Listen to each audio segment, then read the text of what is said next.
thank you for joining us on today's flight. The complimentary entertainment is the Green Zone, which can be found on the screens in front of you. From the greenery of my home to the vast mysteries of the great outdoors, there's so much in this natural world to explore. And if you have something green to share, let me know in the comments below. Hello everyone, welcome back or welcome to the HeyEunziverse. Today's Garden Globe episode is all about succulents. I had a few new ideas recently on how and where I wanted to display certain succulents, so this video is dedicated to walking you through those projects. We'll start with a beginning shot of everything and ends with updates from this week. First up, I had hauled a new crown of thorns that has huge flowers back in February. A few weeks later, I repotted it with some other crown of thorns varieties that I already had. I have 2 square planters that I used for this, and each one holds each variety I currently own. There's the new large pink flower crown of thorns, the small pink flower crown of thorns, and the red flower crown of thorns. The smaller pink flower variety was growing in the front of our house, but it wasn't getting as much light as it wanted, so it was the main motivator for this repot and location change. The red flower was the very first crown of thorns I ever purchased, and it has grown quite a bit from being a 4-inch little guy. Shortly after the repot, the smaller pink flower plants, which were by far the largest plants, took a hit from suddenly being in more sunlight. They had lost quite a bit of their leaves, but you'll have to wait and see how they're doing currently now that they've fully adjusted. Next we have these aloe vera. All these plants were also from the front of my house and growing in more shaded conditions. After moving them to my backyard, like the crown of thorns, they all took a dive and I honestly thought I was going to lose them. They started turning brown and faded, and a lot of the leaves drooped over. Some even shriveled up or rotted off. Thankfully though, once they were done throwing a dramatic tantrum, the plants all regained their green color and are thriving again under the sun. This aloe has a special story as it was gifted to my mom as a small pup. It grew up and had some pups of its own. Now, whenever we look at it, we think about the person that gave it to her.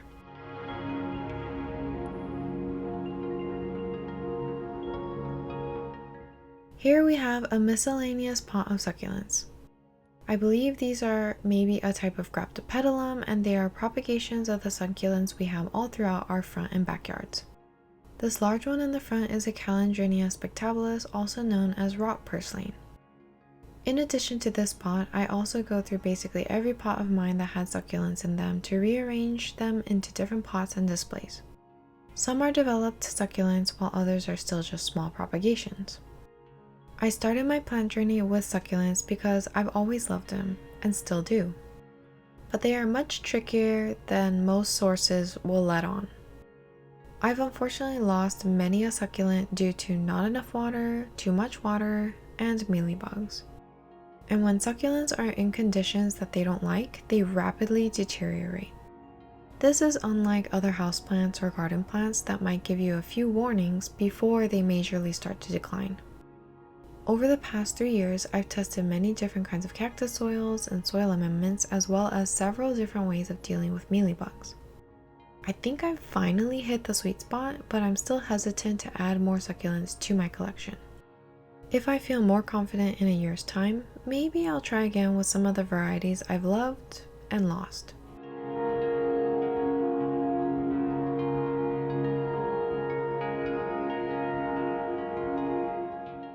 Since this initial footage back in February or March, I've actually repotted a few of these once more. So in the final footage from a few days ago, the displays may look different, just to give you a heads up.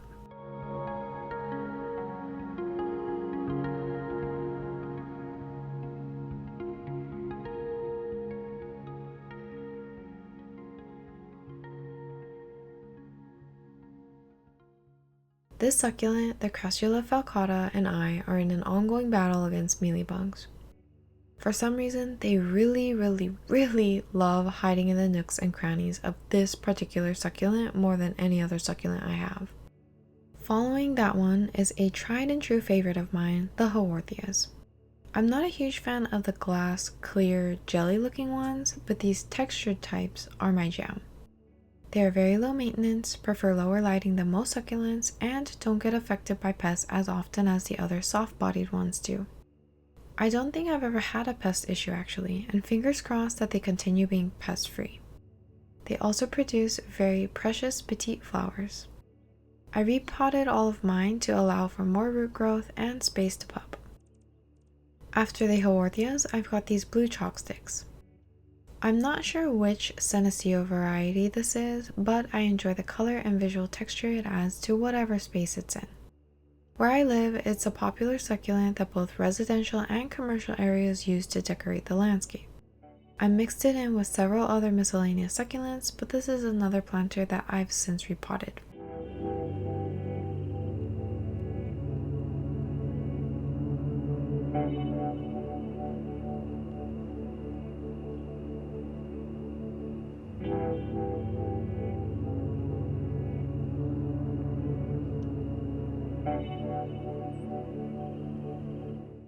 Now let's get into the big succulent zone project. There's a section of one of my backyard rose planters that refuses to grow anything. We've tried flower seeds and other plants to no avail.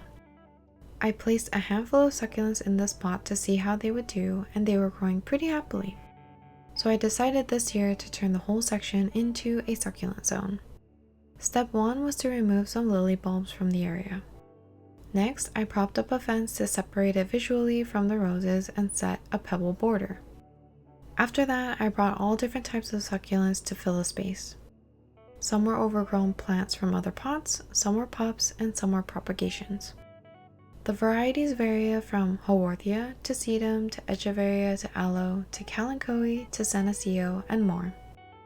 I wanted to mimic some of the succulent displays you might see at a botanical garden with all different types of succulents bunched together in a flat bouquet of sorts. It was actually a pretty wide area of space, so when I set out to put this display together, I didn't have enough materials. Therefore, I left it in an interim state for a couple of weeks.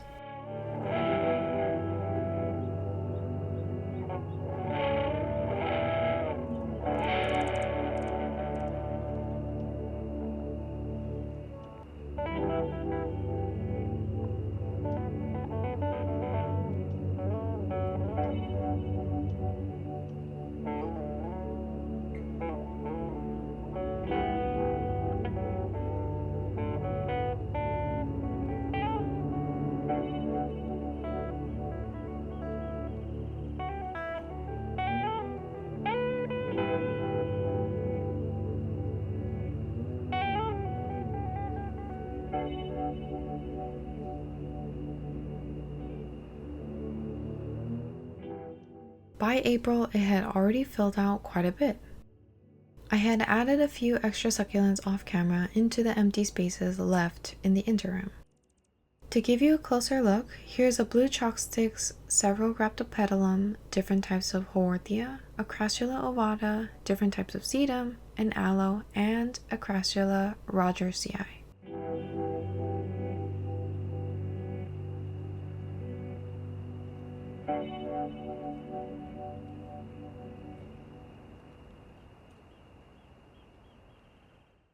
In the next clip, we have a Crassula ovata variegata in addition to the green version, more of the same as the previous clip, and a few Kalanchoe Millotti.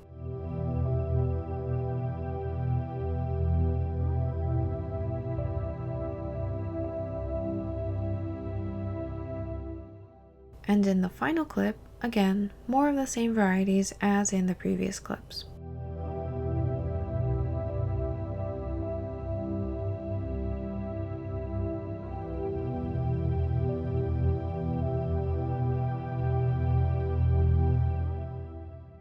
Some of the succulents that I had cut the tops off from pushed out tons of new growth. Then in May, I created another succulent zone. This time is a different backyard planter corner where, again, nothing really grows. So before I planted anything, I had to put down several layers of new garden soil. We have a green Crassula ovata, an Aloe striata, Calandrinia spectabilis cuttings, Aloe wickensiae, what I think is Aloe juvena, Crassula ovata variegata, and Crassula tetragona. Now let's take a final look at everything. All this footage was taken this week, so it's as fresh and up to date as can be. The crown of thorns plants, as I mentioned earlier, have settled in and are now thriving. They've fully recovered from the leaf drop, and I hope they continue to grow lushly.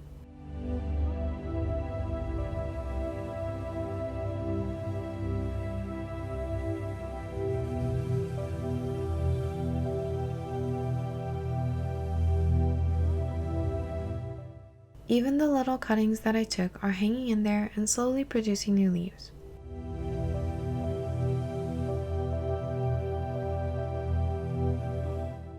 The aloe vera have fully bounced back and are living their best life.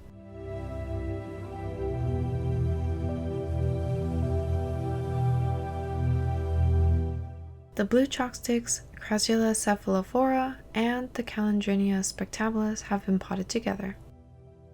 I much prefer this balanced look to the mix and match approach I had in the spring.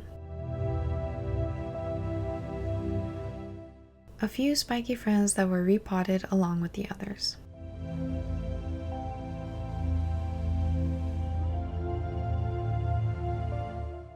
I've used some of the propagations once they got big enough, so these are the propagations that are left. I have another succulent zone that I'll be making, so another wave of props will be used in that. I haven't started on it yet, so I'll include that in a future garden glow up episode. The Haworthia are flowering like crazy, and I enjoy how wispy they are. At the ends of the long stem are little white flowers that are just so dainty and cute.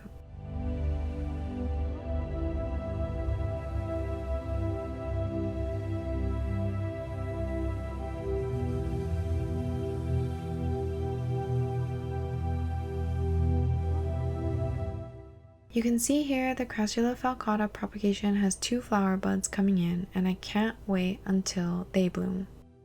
The mother plant is struggling with mealybugs still, but also has new growth and flowers on it. Let's enjoy the first succulent zone, basking in the morning light. Because we suddenly had some hot weather here, there are a few shriveled up succulents, but I've been watering a little more frequently, so they should plump back up soon.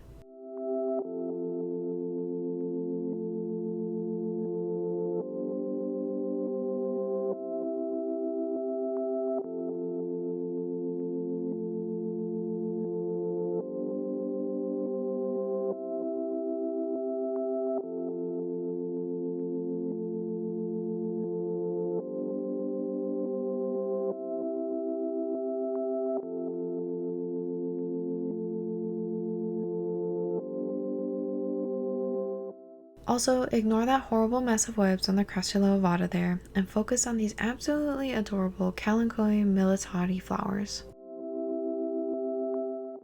Moving on to the succulent zone 2. The larger babies have settled in quite well and have grown a bit bigger. Can you tell?